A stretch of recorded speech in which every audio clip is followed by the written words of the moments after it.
미국도 델타 변이 확산으로 확진자가 늘고 있습니다. 중증 입원 환자가 늘면서 몇 주 안에 사망자도 다시 급증할 것이란 전망이 나오고 있습니다. 지난달 사망자의 99%는 백신 미접종자인 것으로 전해졌습니다. 워싱턴 연결합니다. 이경희 특파원. 네, 미 존스홉킨스대 자료를 보면 미국은 지난 일주일간 하루 평균 19,000여 명이 코로나19에 감염돼 그 전주에 비해 47%의 증가율을 보였습니다. 감염자의 3분의 1은 백신 접종률이 낮은 플로리다, 루이지애나, 아칸소, 미주리, 네바다 등 5개 주에 집중됐는데요. 이들 지역은 중환자실 입원 환자도 급증하고 있어서 조만간 사망자도 다시 크게 늘 것이란 전망이 나옵니다.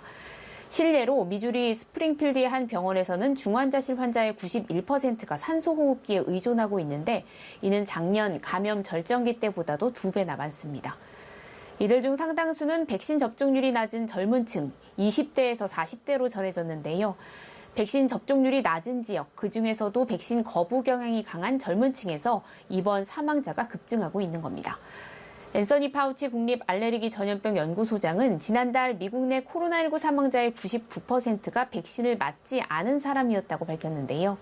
전문가들 사이에선 좀처럼 오르지 않는 접종률을 높이기 위해 지역사회 차원에서 접종 명령을 내려야 한다는 의견도 나오고 있습니다.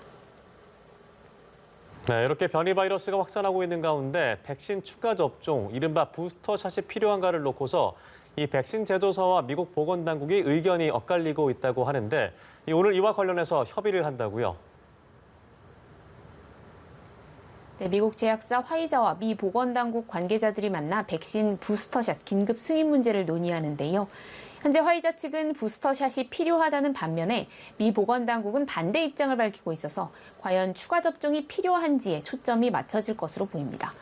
화이자 측은 임상시험 결과와 세계 각국의 보고를 근거로 백신 접종 6개월 뒤부터 면역 효과가 약해진다면서 부스터샷을 접종하면 면역 수준이 5배에서 10배 높아진다고 주장하고 있는데요.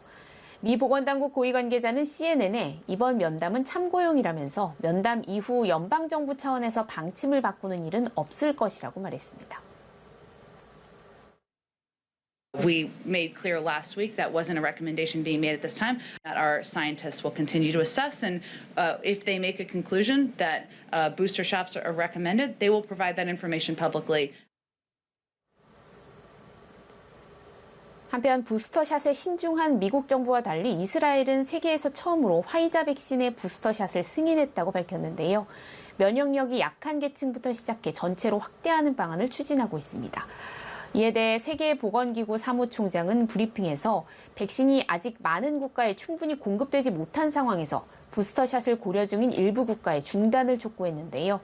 또 화이자, 모더나 같은 백신 제조사들을 향해서도 접종률이 높은 국가에 부스터샷을 공급하려 하지 말고 백신 공동 구매 배분을 위한 국제 프로젝트인 코백스에 대신 공급해달라고 요청했습니다.